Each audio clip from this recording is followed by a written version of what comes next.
អក្សរនេះយើងអានថាប៉ាយ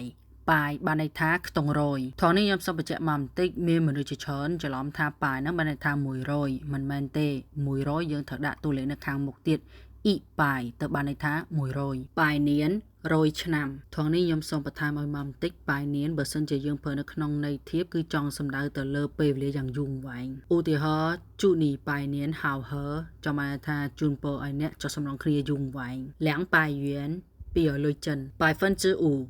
5%ថងនេះខ្ញុំបន្ថែមឲ្យមកបន្តិចទៀតប្រហែលភាគរយយើងដូរទៅតួលេខនៅខាងក្រោយទៅបានហើយឧទាហរណ៍10%10%40%បាយហួរសាំងឆាំងបានន័យថាផ្សារពាណិជ្ជកម្មក្រោយពីរៀនពាក្យហើយយើងយកពាក្យហ្នឹងមករៀនបង្កើតប្រយោគហើយប្រយោគទាំងពីរហ្នឹងលក្ខណៈជាសន្ទនា A សួរ B ថា